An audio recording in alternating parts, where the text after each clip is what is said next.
Hey everyone, so in this video we're going to dive into synthesis reactions.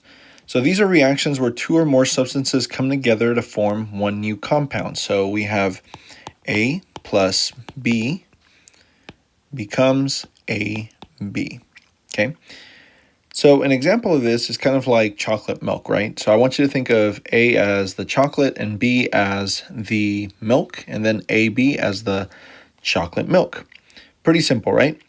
Now, there are three types of synthesis reactions that you will see in chemistry.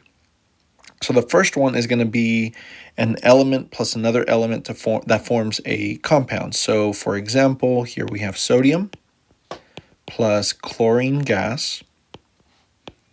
And this becomes NaCl.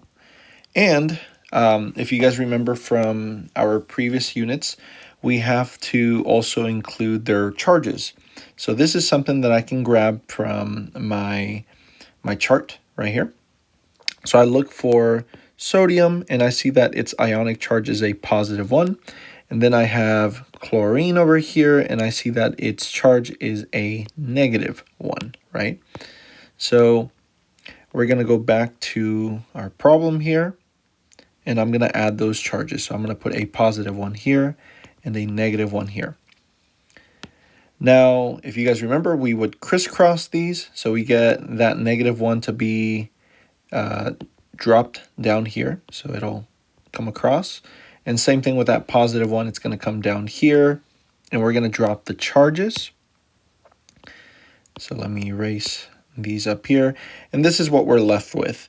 And we can also erase these ones because it's just assumed that the ones are already there. So we don't really have to write them. But I was just showing you what the charges are doing. Now the last step for this problem is to balance them out. So let's do that next. We got Na and Cl. We have one of these, two chlorines. We have one sodium on this side and one chlorine on this side. So let's see, are these balanced? No, they're not. So I'm going to start off with chlorine. I am going to multiply this whole group right over here by 2. So this is going to affect the chlorine and it's going to affect sodium. So this is going to become 2. This is going to become 2. And then I'm going to look at my left side now, and chlorine is balanced, but sodium is not. So I am going to add a 2 over here as a coefficient. So that way I can multiply that times this one and get a 2. And now it is balanced. So my answer is this up top. 2 sodiums plus 2 chlorines equals 2 coefficients of sodium chloride. So that is the first part of this. Okay, so the next type of synthesis reaction that we are going to be looking at is going to be what happens when we mix a metal oxide with water, which will form a base. So let's write it out. So metal oxide plus water will give you a base. So the pattern for this is going to be M. I'm just going to put M there. That's going to replace whatever metal you have with oxygen. And we're going to add H2O into that. And then the way you would write this out is going to be the metal. And then you're going to have hydroxide OH. That's the base that it's forming. And so here, let me give you guys an example. So here we have calcium oxide plus water, H2O. And then this is going to turn, or at least we're going to write it out as calcium and then the hydroxide in the parentheses.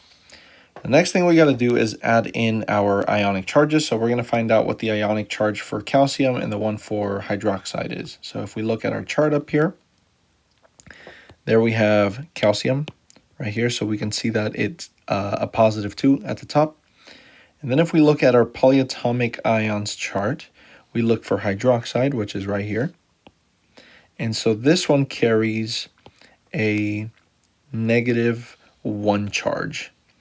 So that is what we are going to put for our ionic charges. Let me erase these.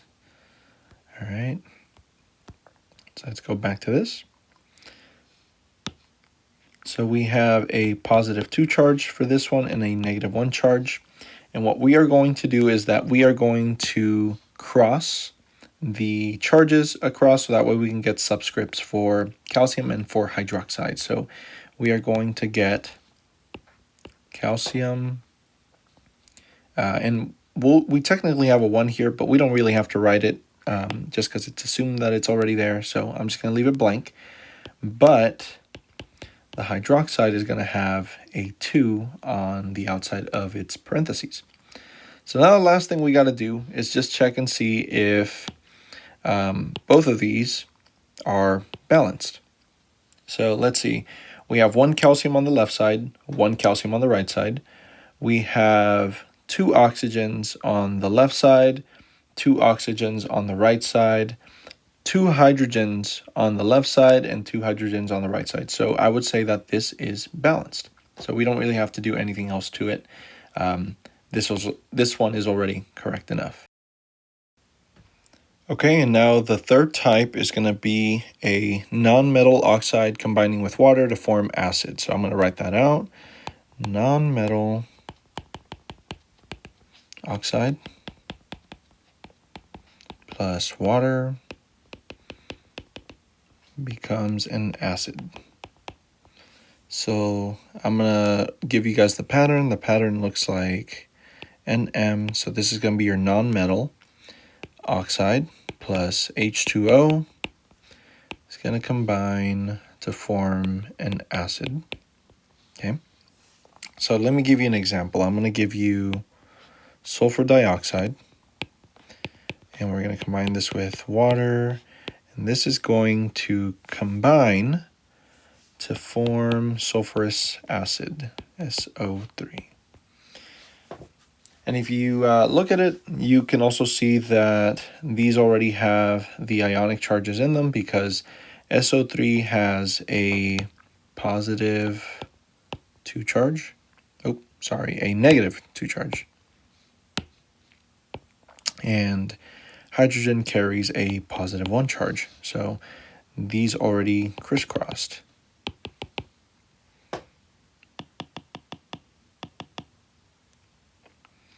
Okay.